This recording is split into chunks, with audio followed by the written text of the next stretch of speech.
Welcome back to Turn Down for What, your source for EV news and updates.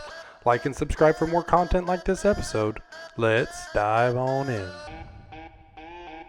Welcome back to Turn Down for What? Another day? Another episode. There we go. All right.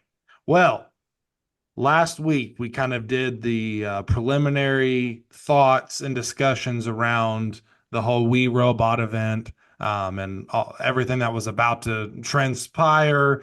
Then, we broadcast that event out on our channel, and we're able to kind of live stream through the thoughts and the mind of Elon with the release of the Robotaxi, but also the cyber van, which turned out to be a real cool, different looking Excuse me, sir. That's the Robovin. Robovin.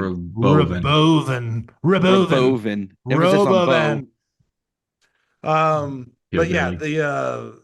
the vehicles, the whole announcement came out, and then obviously we got to see Optimus and all of the uniqueness to that, and so we wanted to be able to kind of give a breakdown of all of our thoughts behind all of that, and so that's what we're going to go today. And then next week we will bring on a guest that actually was at the event, Yes. and got to interact and see some of the cool things that were in place. So, anyways, tee us off, Chris. What was your thoughts about the event and overall takeaways?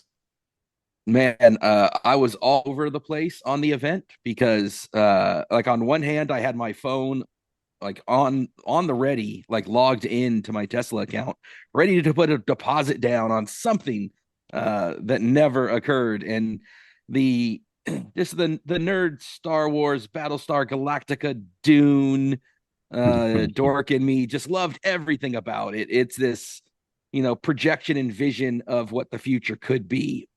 And he gets a lot of criticism for his inability to deliver on these visions, but the visions themselves would never exist if not for his man-child penchant for dreaming up these types of things. And so I just think it was completely on brand for Elon. Here's this amazing vision of what the future can be of autonomous robots and self-driving cars and robovins, and wow, how cool is that? And then at the same time, the realization that, man, we're a decade away from that. I mean, the self-driving car stuff, I mean, you've already got that to some degree with full self-driving, but most of the posts that I ever see about it talk about only one disengagement from here to here. And man, for that to be what it needs to be, it's got to be zero. Like, it can't. We've talked about this before on the show that if someone gets into a tragedy in an automotive way, I can forgive a human, assuming they're not a DUI and all that kind of stuff, right? It wasn't somebody showboating and being reckless. Accidents happen and a lot of people die on the highway, and these things will reduce all of that. And that being said, if it's reduced in half, it's still not good enough because we will not, as humans, forgive robots and autonomous vehicles. And I think the way you'll know we're closer is when Tesla comes out and says, if one of these vehicles is in an accident that we're at fault for, it's the liability of Tesla, not the owner of this cyber cab robo taxi, right? Because that, I think, will be a big cue. If it's that safe, if it's that well done, then they can have the ownership of responsibility, maybe with Tesla insurance or whatever that looks like. So I just think that is still a long ways away. And then, um, we had Tim from Long McCosler Ford on, and I just don't see a whole bunch of these robo taxis in the middle of Kansas. I think they're great for the big cities. I Yeah. think there's an amazing market for them, whether it's Uber, Lyft, even Toro, right? All these kind of things. But the real thing for me was Optimus, because I think it's going to launch first for business. I think it's first going to be 100 grand, maybe eventually 75, then 50, and eventually, like he was saying, like a car. um and when it can do the things, you think what people spend money on today. People spend money on landscaping services. So people will sometimes have a service come in and clean their house once a week. Some people will have um private chef. If Optimus can do all of those, and you spend $600 a month on essentially a car payment for Optimus for 5 years, that you would have spent anyway on a landscaper. There's an entire demographic that will sell a million of those and businesses that can sell millions of those. That is huge. But what we saw was human voices and pre-programmed dancing, and we saw controlled robotics, still impressive Or in terms of was it range of. human voices? We'll find out next week when we hear from our special guest. But I think I can, from what we saw, what we were The witnessing. interactions were too smooth. Yeah, I still think it's that can all be said Allegedly. allegedly. Allegedly. Allegedly. But we also allegedly landed on the moon. So, Oh no! Oh, Don't feed God. into that audience. No. Oh no! Please do not listen to we're him taking it at there. all. We just went there. No, we're not. Speaking of the moon, just to kind of real quick tangent, how cool was the SpaceX event over the weekend? Starship. Look, Starship started just like this stuff that we just saw, right? I mean, it's related, unrelated, because it's still crazy mind of Elon. Who the Yep. hell thinks about shipping a big old giant Empire State Building to the stars and then lands that building again with chopsticks, Mr. Miyagi style, catching a fly? I mean, what It kind was of person? Well, such an impressive moment. I mean, that's the future of. I mean, the logistics to get that to do what it did is just Yeah, phenomenal. and that's where I'm going to push back on your point, Chris, that it's going to take 10 years to do that. Here is an operational system that probably needs a brain to do what it's doing. Well, where that brain is going to be, Elon's company, was it XAI? They did announce that their big hub is a gigafactory of compute in Memphis. That's what they're trying to build here again in Tennessee. But that was 2011 that he said, "Hey, we're going to start landing rockets." And then what was, I think, the first Falcon 9 was December of 2015. So there is, a very small amount of time, 4 years, and his mind was able to take a rocket and land it back, which has never been done like that. But it's also reusable where it took us, getting rid of all the boosters for the shuttle program, and it's millions and millions, hundreds of millions per flight that he has now revolutionized to the point where it's common, except like you said, when it's an Empire State Building that's coming down this time. And not yeah, only that, it was the first try that they tried to land this weird system. And what people also are not talking about is he also landed, if I'm not mistaken, the other ship. He landed the Starship. It was just in water and they had to go get it, if I'm right. not mistaken. So the entire time, all boosters on everything, if I'm not mistaken, is this the first time all boosters worked? The ship is so overpowered, it doesn't matter because it was unloaded, that if you're missing two or three or four, you never would see it. This time, everything looked like it worked well. The landing, and that is a matter of what, a couple years from the first time that they talked about that type of deal. So I think he can do it. And the big question is, once you have that robot doing landscaping, and I'm not giving that landscaping crew $10,000 or $8,000 a year to do it, is that going to hurt our economy? Is that going to make it to where we don't have people in the workforce? This is the replacement instead of having to, figure other ways out to get that work done. I kind of think that if we have jobs that no one wants to do, we'll do them. That might be the Huge, solution. huge I mean, fundamental questions. Yeah, go ahead, Josh. what Elon's has done in the space side of things is it seems like everything has gone immaculately as far as like his vision for that future. Boeing sat there and tried to shoot a shot and left astronauts in space and Yeah. to I think toss that one's one from over the bow. Tennessee. So, But But Elon's over here landing rocket boosters back, and I mean the amount of launches that they've done and stuff. I mean, we know somebody that's actually works within the SpaceX network, and they were launching one a quarter or whatever, but now they're doing multiple launches a month with the advancements in the technology. I was actually in Florida and randomly all of a sudden looked around and there was this rocket taking off in the distance. And I was like, I didn't even know there was a rocket launch. And here comes one of those. I was in Orlando, but I mean, you could see from Port Canaveral that rocket taking off was so cool. But it's one of those things that I mean, everything that's been taking place within SpaceX, I think, is incredibly impressive. And these steps are leading towards the future where they're talking about the Mars trip or whatever. You're able to unlock another moon trip and those kind of things with these advancements in technology and the huge cost savings by saving those boosters. But just the aeronautical engineering and the whatever the words are that you're looking for to engineer how to get that to go and come back to the exact location is just impressive.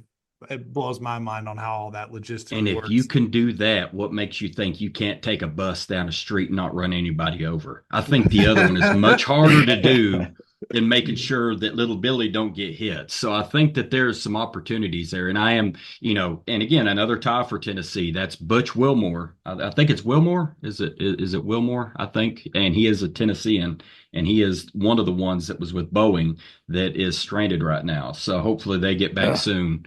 And because again, it's just a cool time to be. I don't think that in my lifetime we had like Microsoft. They had a lot of advancements when I was growing up in the 80s. But this Apple's the big one. revolutionary, yeah, yeah. But we didn't have this type of person in a long time. The You probably technological have to go back advancements to. since pretty much like 1990 to present in my lifetime have been the most revolutionary period of technological advancements in the history of the world.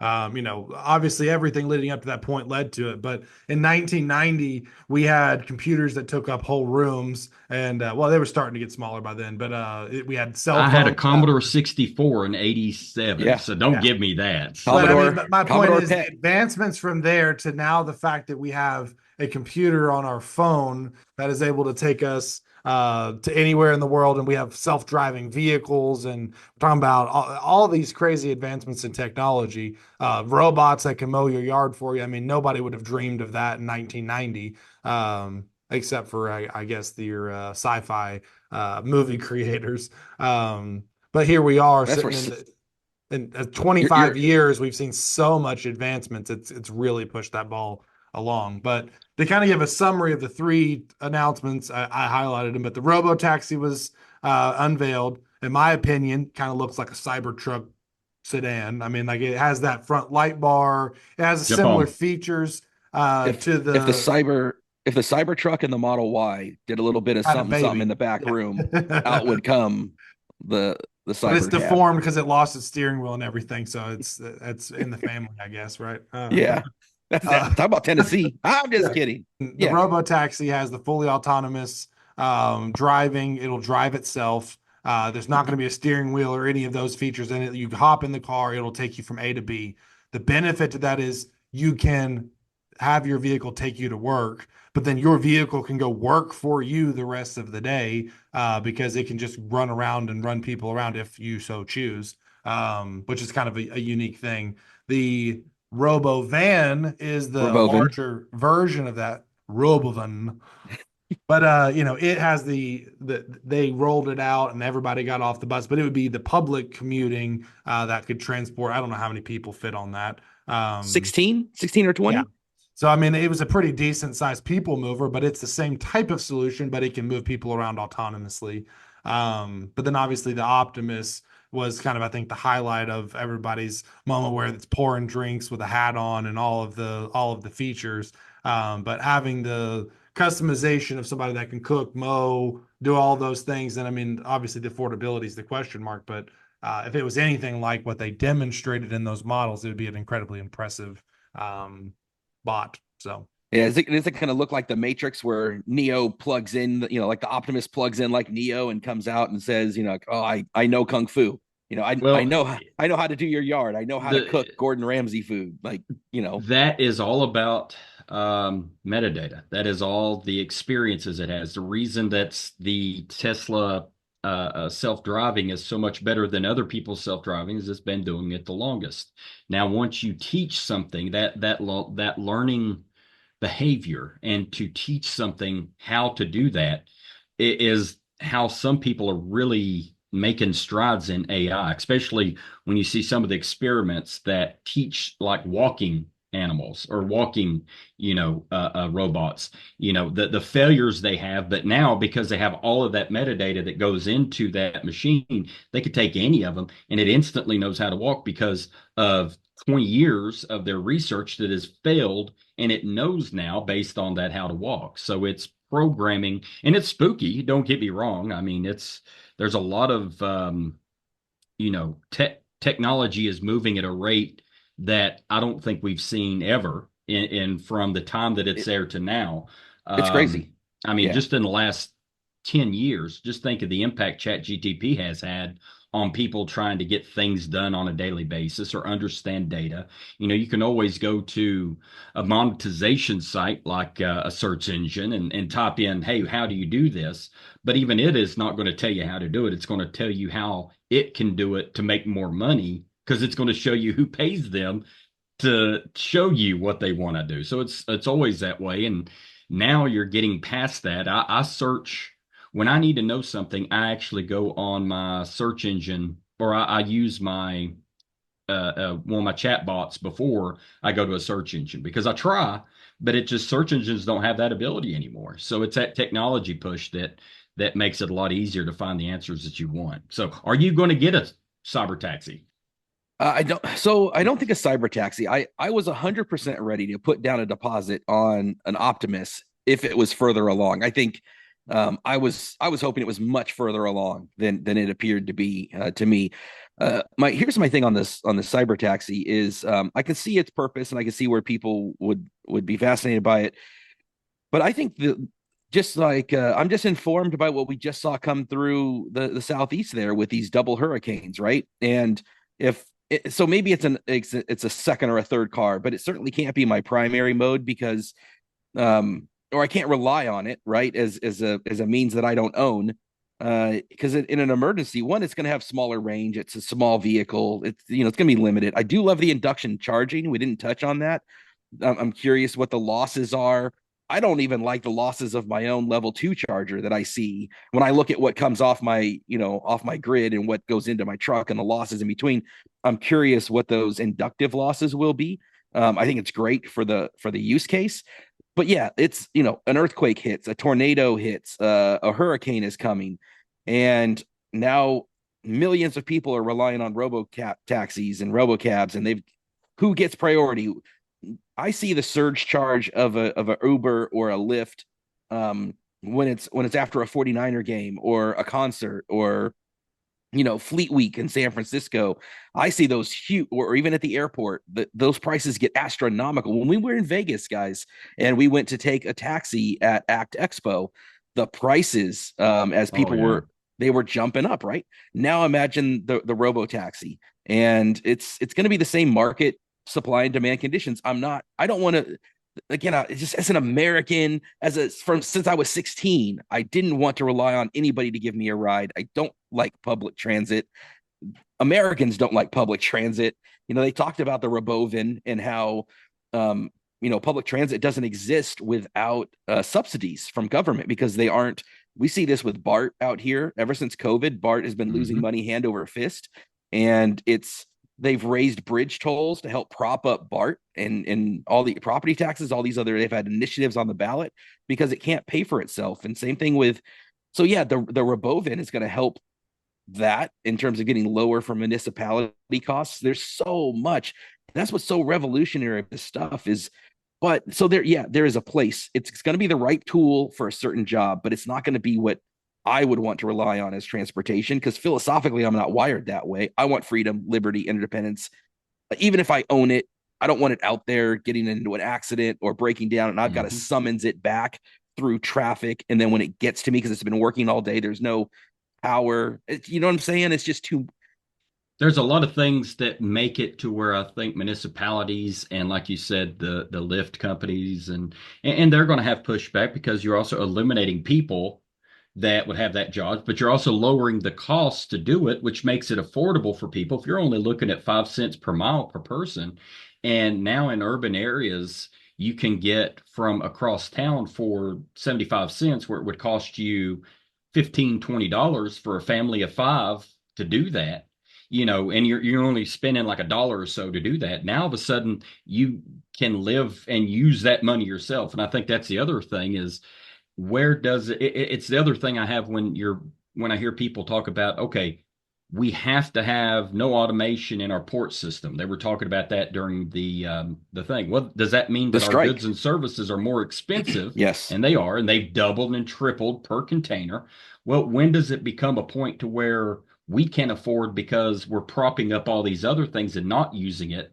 It's like people would have outlawed the car because the horse would have been damaged and nobody can use cars because we have this big horse industry. Where are the jobs going to come from when you start autonomizing a lot of this stuff? I think there's a lot of opportunity for that. And going to your point on the wireless charging, I do need to mention ORNL, Oak Ridge National Lab. Recently, this was in July, they published where they set a new record for wireless EV charging. This is the inductive system on a Porsche Cayenne, or is it no Taycan? They were Taycan. able to get Taycan. 270. That's it, Taycan. 270 kilowatts to a Porsche on their inductive system that they've created down at Oak Ridge National Lab. So I think that is a system that may eventually have enough legs to where you could stop over something for 10 minutes or so, get enough juice to keep going. But this is all new. That's the thing about it. Yeah. This isn't like I've changed a regular flathead to an overhead cam and added two more cylinders. Now I get twice the horsepower with less gas. This is completely different and imaginative things, and I think that's why Tesla does so well. Is you have a brain there that is very unique in the field. And they think ahead because people, this stuff was years in the making. They presented this concept of the RoboCab, and in fact, a year and a half ago or so, Tesla bought a German company that specifically did induction charging, and then they sold off the manufacturing arm of that company, but they kept all of the IP and engineering. But the manufacturing group was sold off, and but here we are, like a year and a half later, whatever it is, and they're using that technology. They already knew that they wanted to go that direction. And as far as municipalities, man, you're spot on, man. There are cities like in California that have, this is going back a few years, that went bankrupt, and a lot of their bankruptcy was due to pensions and healthcare. And when you see the ports that went on strike, you'll notice that they were all in the southeast and in the east coast, but the west didn't go on strike because they had already negotiated this technology and this automation. So some of this automation, Port of Long Beach, Los Angeles, Oakland, out here, that had already been negotiated and it was in the contract, and these guys were pushing back and going on strike about it. But automation's coming. And when I think about just something as simple as picking up my trash, if you were to combine the Robovan with Optimus, and suddenly you've got a bunch of trash services going through all of the pre-mapped neighborhoods. Those are about as simple as it gets. You're not paying healthcare, pensions. Now, someone's got to maintain those robots. Someone's still got to maintain the Robovan. So there's a market there. But I think of all the landscaping that goes around the city, and they're taking and doing there's a whole crew that does that. Think about the people that maintain the lights, the street lights and the traffic lights, thinking of there's so many functions that these things will do, and fundamentally culture and society will change, and it's going to be interesting to see how that comes about because I don't know that it's going to happen in our lifetime. We'll see signs of it, but yeah, in the RoboCab, I could see that being a third car for me. Like it goes and brings my kids to school, and picks them up from school and brings them home, and that kind of thing. But it wouldn't be the car I rely on. But still, there is so much market for all of this that it's unbelievable, like how much potential there is. The only thing I would say about the thing about comparing it to the rocket ship is that the rocket at least has very fundamental spaces that it operates in, right? It's on a launch pad in the middle of nowhere. But even that, Jesse, and this is the double-edged sword of Elon, man. And I wish people could separate the man child from the mad genius or whatever you want to call it. Here in California, man, the Coastal Commission, he was putting in to launch like 50 rockets out of Vandenberg Air Force Base, and the Coastal Commission denied him the permit. I mean, they specifically said that they denied him the permit because of his political views. So I don't know if he's going to do it, but he said he's going to sue for First Amendment. And it's nonsense, right? SpaceX is being penalized because of Elon, and part of me wants to be like, Elon, dude, you got to know better. You have such an important role to play And again, I get the double argument. I get this all the time on X, Twitter, or whatever you want to call it. When I when I talk about Elon being more responsible, being more like Michael Jordan when he says, hey, Republicans buy sneakers too, he's not going to be political. Does he have the right to be? Does he have a right to free speech? Does he have a yes, of course he does. But man, you have to understand your place in the world and your importance. And you've made a choice. You've made that choice to do what you have the right to do, but those have consequences. And the Coastal Commission is just the latest. It's nonsense. It's political. Shame on them for doing it. But he is going to face this in every city he wants to do autonomous driving in. He's going to face this when one of them does mess up and kill somebody. He's going to face this. It's going to happen. Those are the obstacles I think that will slow the progress as much as the technological hurdles is humanity's one paranoia and fear of what's new, and then the political stuff is going to have obstacle after obstacle and protest and visceral reactions. That's what I think is going to be hard to overcome. Well, and I think a lot of his is a basis on fundamental rights that are provided by the Bill of Rights and the Constitution. It is, hey, I don't want big government doing these things because that is my right. I think that you have other leaders in that same field that you're talking about that do the exact same or worse and infringe on people, but they do it in a way to where they're hiding behind it and not making it public that they're doing it. I mean, we've seen a lot of different things here lately of that happening. So whether you're on the left side or right side, if you don't want him doing those things, guess what? There is a Texas. That's why I don't ever argue about what California wants to do with their laws because it's California. I'm for anybody Oregon's drug program that they had where they made everything legal. Do it. I don't live there. I hate it for people that are there that are affected. I don't know enough to know if that was smart or not on their behalf. I didn't think it was. But if it was in my state, I would not have voted for it and I would have been against it. That's the great thing about states making their own laws. And it's why places like Tennessee, in my opinion, is some of the better states when it comes to some things and not as good in others. When people talk about Tennessee and they're thinking, red or blue, we have more or probably independent EV car manufacturers in Tennessee than anywhere else in the nation. We have Ford, we have Chevy's battery plants and the GMC plants or the Cadillac comes from here. We have Volkswagen. We have, one of the very first was Nissan coming out with the Leaf down here in Tennessee. People don't look at that. So I think a lot of it too is they look and they make a judgment without knowing the truth behind it. And my whole thing is, let big government stay where it is and leave the person alone more. And and I'm fortunate that I'm in a state that doesn't have a lot of red tape in that. We don't have income tax. We have high sales tax, so we balance it out. But I think that him coming out for or against, I agree with you. But if he is saying that because he's seeing things that were against free speech, I've seen a lot of things that I never thought I would see that people were defending taking away the rights of people that I never would have thought even would have been an open, hey, I'm going to agree with that person to take away your ability to speak on anything. I grew up in a way that as long as you're not hurting anybody else, you can have your own views on anything. And it's up to everybody else to judge that person and interact or not interact with them. In this case, what I'm being told now is you don't even have that right. It's we're going to silence everybody that we don't agree with. And we found that the agreeing is the big part of it because sometimes it's true, sometimes it's not. But if the damage is done, and we're in a hard industry because in for us as EV owners, and especially in our region, it's hard to educate people on the benefits because they see that red or blue.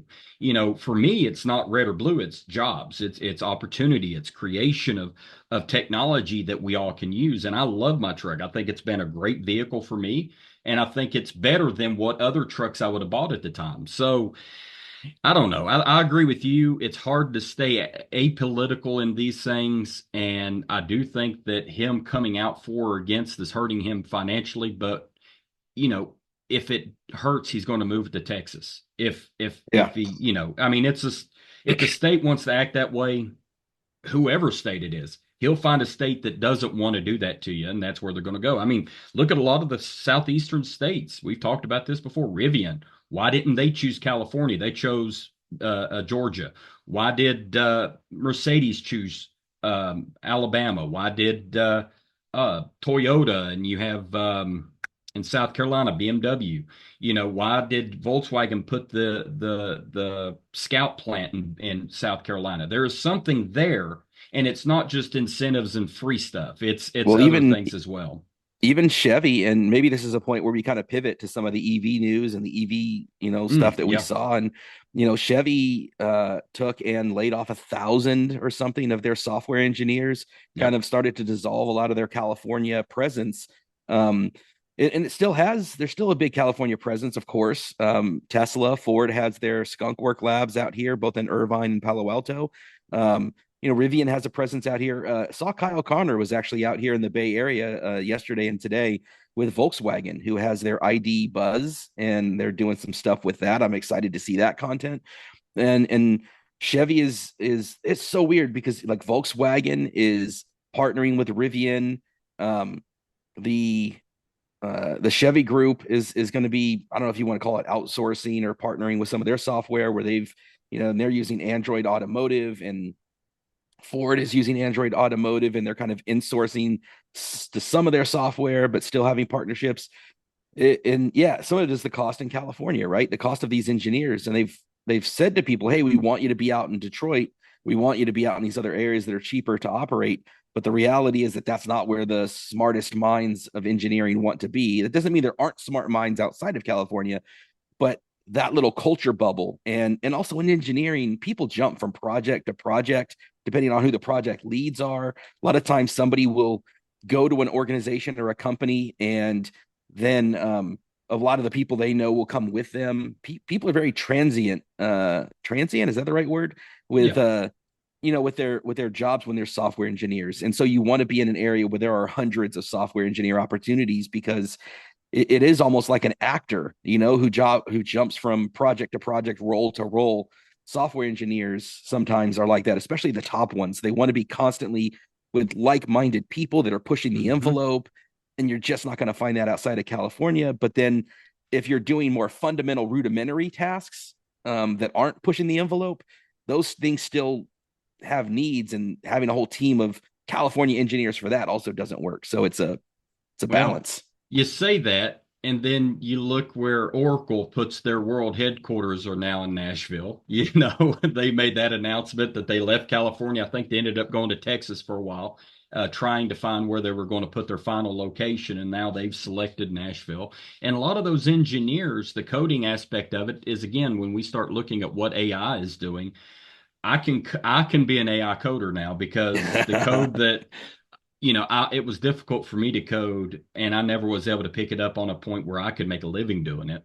But now I can sit down and write code very easily, especially for what we need. Now, that is just on a local level. Wait until you start getting these groups. And I know some people in a large software company that I used to work at that have been let go because they were great coding people, but now AI can do their coding a lot better, quicker, and faster than they can. And they asked me, "Hey, what can I do?" And I'm like, "I don't know right now, because that's what I thought was a safe area to be in." But I don't know. It's. I, I I do guess the think that location isn't as important now as it used to be. less important than ever for sure. But I do think you're talking about like the 90% of code that is the everyday code that needs to get done, the blue collar code, if you want to Yeah, call it that. yeah, I'm yeah. kind of talking more about that envelope pushing, landing a rocket, making a car drive itself, like Exactly. Yeah. really pushing the envelope. A lot of that stuff is taking place out in Top 5%. You're going to if you are the best in that field, you're going to be in California, yeah. and and you're going to be in an area that they protect. You're going to be in an area that they don't let you see the bad stuff going on the other side too. But at the same time, I think I saw where was it San Diego that Google announced that they're going to not renew the lease on that big campus they have there. Well, So yeah. I mean, it's remote work is a lot easier to do with coding and everything Yep. now. Yep. So I don't know. kind of bringing it back, we went on a tangent here. Is all of that going to be needed when you start? Let's say Nashville. So I live 4 hours from Nashville, but could I see a few of these trucks on a private company running through these taxi van or the vans running through Nashville? Yes, I think that could be a private company that sets that up and potentially could make money on it. Could I see somebody buying 20 of these cyber taxis and going through and putting a system in for inductive charging at one location and letting them go through Nashville? Yeah, I think that is a possibility, but Or even even that one is roads. going to be 3 or 4 years. You can even have roads now. There are places that already have roads with inductive charging that as Yep. you drive to some degree, or when you're stopped at stoplights, or there, yeah, the future is amazing if we allow it to be. Facebook out here has constant shuttles and entire fleets um, of what do they call it, buses. First Hmm. time I've seen a BYD bus was actually a bunch of Facebook buses or BYD buses, and Oh, really? all Okay. yeah. And we have all electric buses out here and stuff. It's pretty. Now they're going. They know their preset route. They're all going to Facebook headquarters. They have this whole area there, right across the Dumbarton Bridge. And so, yeah, these buses could all be replaced with Robovans, and you're not paying the driver, you're not paying the fuel, and there's solar farms. There's so much potential if humanity can just get out of the way of it. And yeah, I think the political stuff, like I try to just know my voice in the community, and my voice isn't a political one. And I have political thoughts, and there's certainly my politics inform my philosophies and and what I like, and so yeah, what Elon's doing with his political voice is, in one level, incredibly brave and admirable, and pointing out the hypocrisies and the misinformation. And at the same time, it feeds misinformation because he's not always right, and he has that childlike exuberance that sometimes allows him to retweet horrible things. And I know that people that I know and care for that don't necessarily think the exact same political way as me, but I still love and care for them, are hurt by the things that Elon does and the people that Elon empowers and the people that Elon gives voice to, that are just as toxic and just as bad as the suppression of by big media and by the government of things that in COVID and all of those things, right? They are both equally bad, both equally misinformation. And while Elon, on one hand, shines light on information and brings it, makes it visible in ways that were previously suppressed, he also gives light and magnifies that which is on the other aisle hurtful, harmful, and wrong, including rumors about FEMA or about the government creating storms, or we started the conversation with, did we land on the moon? And the Hey, thing is, it's a valid question. it, here's the tough part, right? That's not my voice in the space. I'm not expert enough to voice it. Elon has the platform for it. I don't know that he's the right voice for it, and it distracts from all the amazing things he could do. With that said, he has the absolute right. He may be the only one that has the power and the money to expose those things that are suppressed. But along the way, as with anything, there are consequences, because as much as he is shining light, he is also amplifying the very opposite traits of hurtful, awful people that are lying on the other side. And so I just try to stay within my voice as best I can. And I'd really love to focus on the technology. And like you said, Jesse, the jobs and what this does for our country and independence. Um, and yeah, and maybe we pivot. Like I say, I wanted to kind of talk a little bit too before we wrap up about just the results. I think you said, Jesse, was top results for EVs sales in this Q3. Maybe set some records. I think Ford set a record. Um, there were some big numbers, and Josh, maybe I forwarded you the thing. Maybe we can kind of impose it on the screen here. Um, Top three selling vehicles, according to Cox Automotive, were Teslas, the Model Y, the Model 3, and surprisingly, the Cybertruck. Huge thing, right? And Jesse, what'd you find out? How did they account for that? Because I know Tesla doesn't release Cybertruck S and X. So So Yeah, so Cox Automotive, they have several ways of doing it, but the biggest is the vehicle registration data. So that would be your DMV says this or that. I'm assuming that that is public information, so they have the ability to get that public information at a timely manner where they can then do it. Now they have other things with networks between dealers and market AI tools, and I'm sure they have partnerships and everything, but their biggest is the vehicle registration that they use.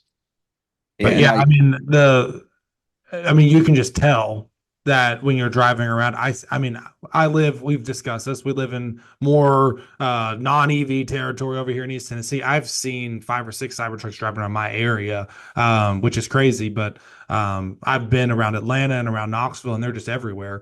And I mean, it's 16,000, which is not a ton. And this has only been out for about a quarter. So, I mean, this is pretty much what's on the road. But yeah, I mean, the initial push of these vehicles, they're getting them out pretty efficiently. And I mean, it doesn't surprise me with how many I'm seeing just locally on the roads. It seems like they're starting to get out that order bank. Did you see the Honda Prologue, Jesse? Oh yeah, yeah, yeah. Fifth, Yeah, fifth, that's 12,600. ridiculous. And that just But it's shows you, Honda's man. first EV. Am I right in saying Yeah, that? Yeah.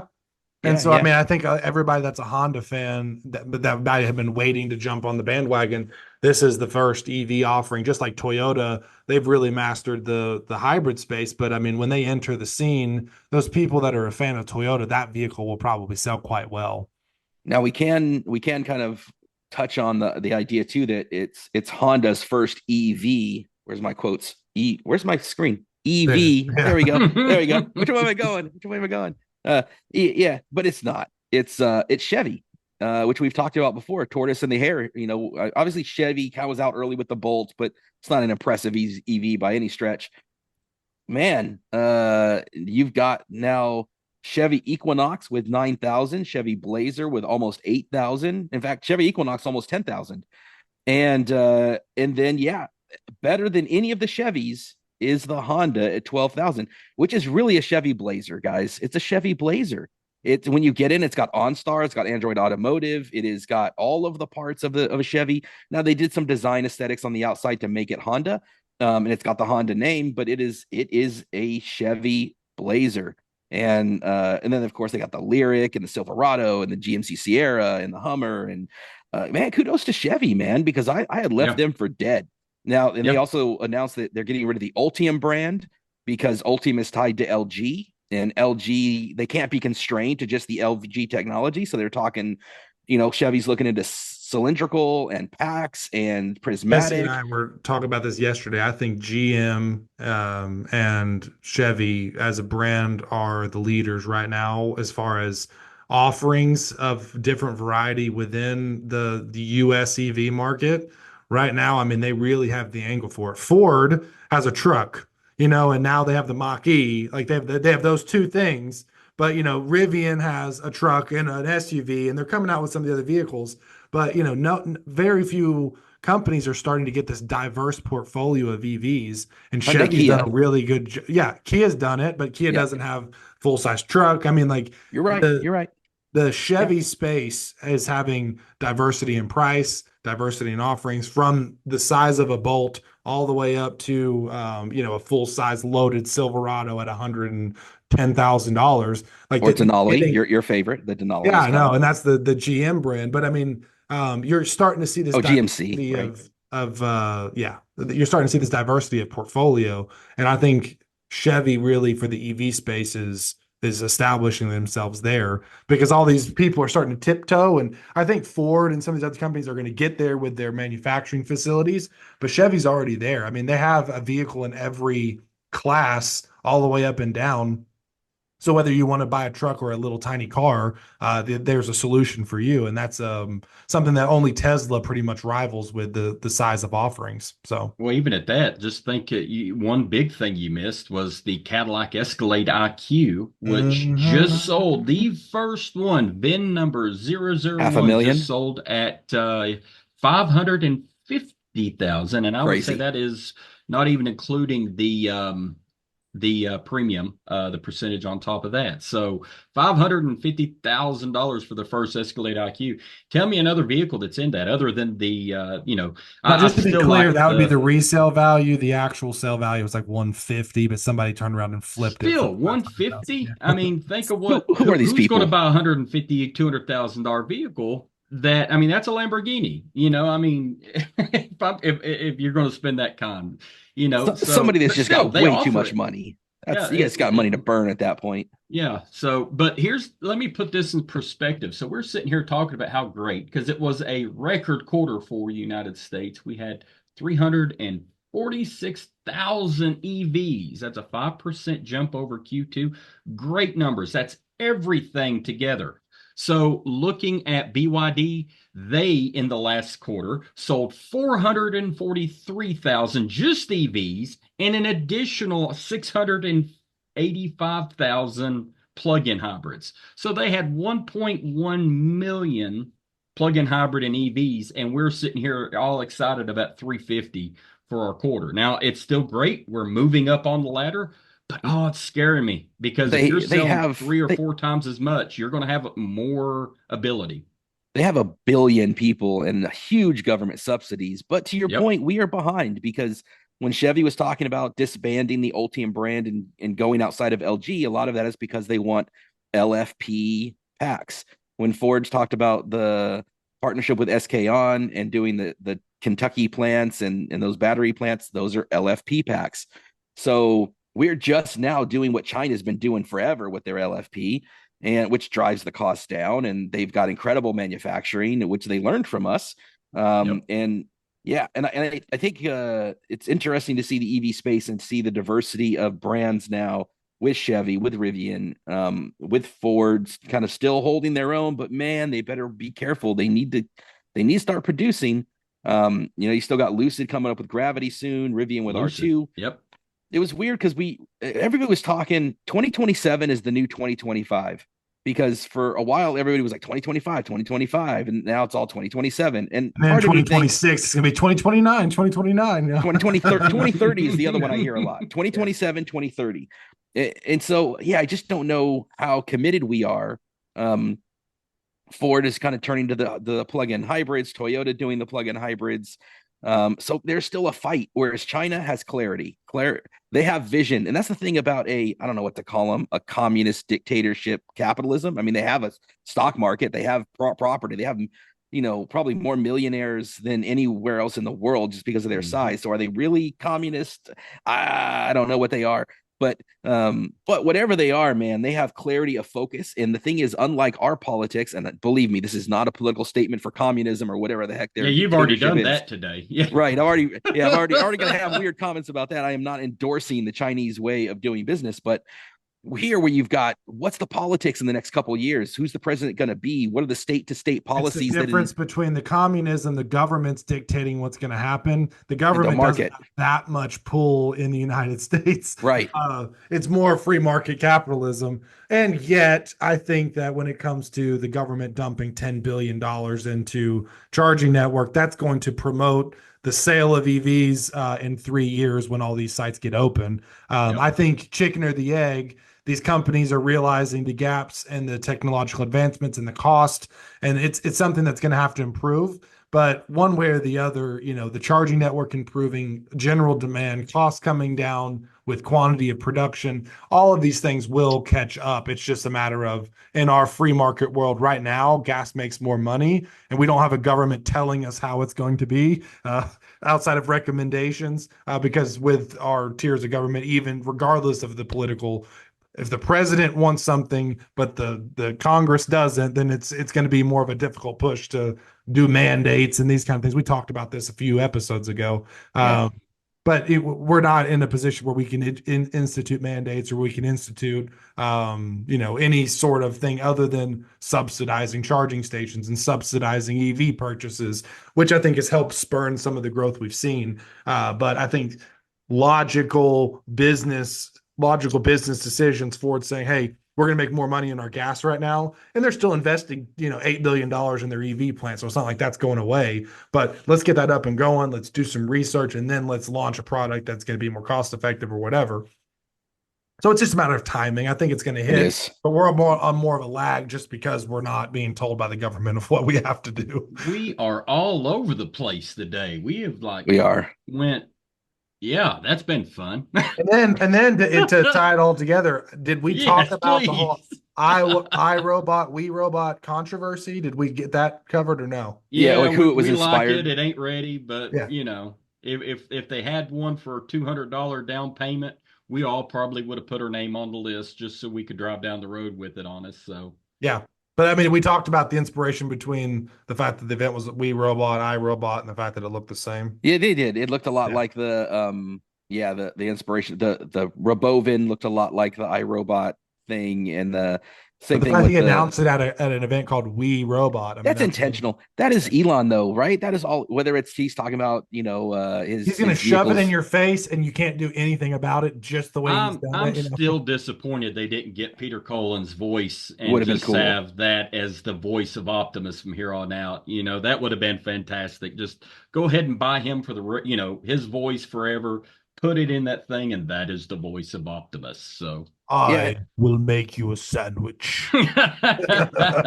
And I don't think Elon does anything out of malice. I just think it's his childlike sense of humor is like he was inspired the way others might be inspired by Star Trek to make a cell phone or whatever it is, right? The Whoever Yep. difference he's is Elon has the money to go actually make yes. the Well, the, the spaceship to go out. Yes. It's like iRobot is nothing more than a person, so you can't say, well, you took a person and you designed it off of the design of a person. It looks a little bit like it. It also looks like a 50s train or 1940s speed train. I Yeah. mean, Yeah. there's a lot of cool things about it. It is not exact. It has some influence. I would be flattered if somebody took something that I did and used it as inspiration to build something, but who Yeah. I it mean, is are you what it gonna is. who thinks that in our lifetimes we'll see the USS Enterprise in space? ooh, I don't think so, but man, how cool would it be? I mean, just yeah, Elon will fund it himself. Just watch. He's I gonna don't yeah, think there it'll be the we're gonna have a Enterprise USS though. Enterprise flying us around everywhere. Just watch. like Neil deGrasse Tyson actually has this interesting talk where they were asking him about will we ever get away when it comes to space with basically burning some type of fuel to do it, and he was like, not in any of our lifetimes, because the technological leap it would take to move to some type of gravity system to push people through is just it's nowhere even on the radar. And when you're in space without an atmosphere, the only way to propel is by burning something. And so there's still even that, that's just society is. There's a bunch of people who are criticizing Starship, and for a guy that's supposed to be about the economy and the green environment and all this sustainability, he just polluted all this stuff to basically, for to catch it. And nah, man, people just don't see the vision and the long term thinking of and the benefits of this stuff. And yeah, this it's just again I think those are the obstacles we're going to face is the mindset of people that just don't have that focus on the future and the technology, and they can't separate and understand that sometimes EVs aren't as efficient. Sometimes they are costly, but these prices will come down. The efficiencies will be found. These rocket ships will provide benefit and amazing science. And all these things have to happen at once. And I think that is part of, like we said, it's the difference. Communism can set one goal and unify everybody and put them to a focus, and we are scattered all over the place. But out of that will come some amazing science that um, going back to your Uh, code, what are you looking at? unify is probably not the best word I would use for that. Well, it But forces people get to a them to do the focus. same thing. But Yes, yeah, but unify. well, you're not going to end up with Nax versus CCS Oh or no, no, yeah, Ford and you have, Chevy. yeah. We're talking about like vehicle to home and vehicle to grid, and dude, we're so far away with that. Because you've got Ford and Chevy exporting DC into an inverter, and then you've got Tesla exporting AC into a gateway, which is to me way better. And we're so far away for these places like we just saw in the disaster relief areas. It needs to be uniform. It needs to be dictated, and it needs to say, here is the standard, and they need to pick the best one. And we're finally there with Nax. But here we are doing it again with this stuff. And so it does take us longer. It does take us longer to ramp up and get to scale and to get a standard. I mean, even whether we do this, Americans do this. We don't use the metric system, even though it's fundamentally better than what we're doing.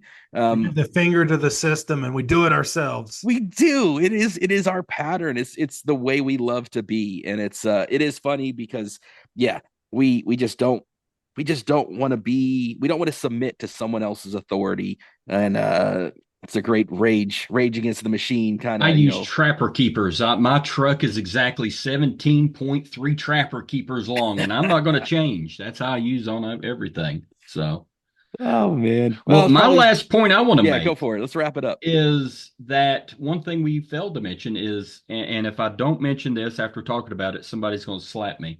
TDOT released a 10-year project plan, and they do have a smart corridor like you're talking about with inductive charging and everything that they're looking at doing.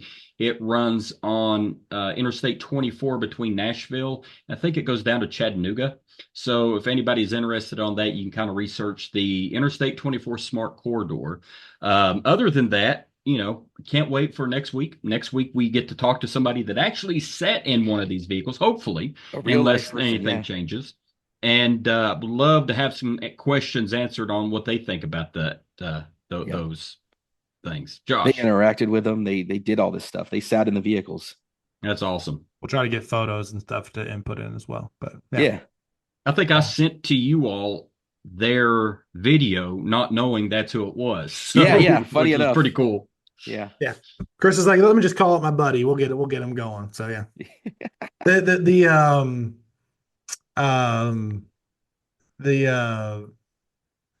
Tesla Owners Club dude, what's his name?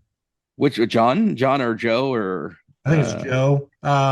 He was at the event and he was like John was at the event. Yep. His video has like been shared by everybody, has talked about by everybody, him talking to the robot. I mean, like I've seen like reposts of people commenting on his video specifically. But I think his little Instagram reel or whatever TikTok he posted of talking to the bot has gotten a lot of traction. So we could maybe bring him on at some point too to have that discussion. But yeah, congratulations to John. He just reached 2 million social media followers. That's across all platforms, but 2 million. And then somebody, we'll have to find that clip. Somebody did. I'll have to check out, see how John feels about it. But someone did a clip of that interaction with John and the Optimus and voiced over the robot with a I can't. It's not politically correct to say what it said, but change the interaction, and it is gold. It is amazingly funny. And so, if anybody has not seen that, try to find that clip where they have changed the voice of the robot to a Michael Scott. much funnier interaction. yeah, I've seen him do this with some of the 49er post games where they show the press conference with Kyle Shanahan or John Lynch, and whatever it was they were saying, they superimpose it with an AI voice that sounds just like them, and it's them saying what maybe the fans would say if they were allowed to say, right? I've seen it, yeah. And Seagulls are poking my head. Speaking of, I called out Debo Samuel last week on the podcast directly. I called him out, and then he went and performed for me this week on fantasy. And so, Debo, I appreciate you. Thank you. Keep up the good work. Keep up the good work. All right, I'm done. I think that wraps up for the week. That wraps up. Thank you, Debo. Appreciate it, buddy. All right, let's go. Well, that's been another insightful episode of Turn Down for What. Like and subscribe. And tune in next week. We will have more EV news and updates, including an interview with someone who's been in the Robovan. There it is. And the the Robotaxi. So Robotaxi. Tune in next week. See you next time. Thanks for tuning in to Turn Down for What. Make sure you're subscribed with your notifications on to tune in to more EV news and updates. See you next time.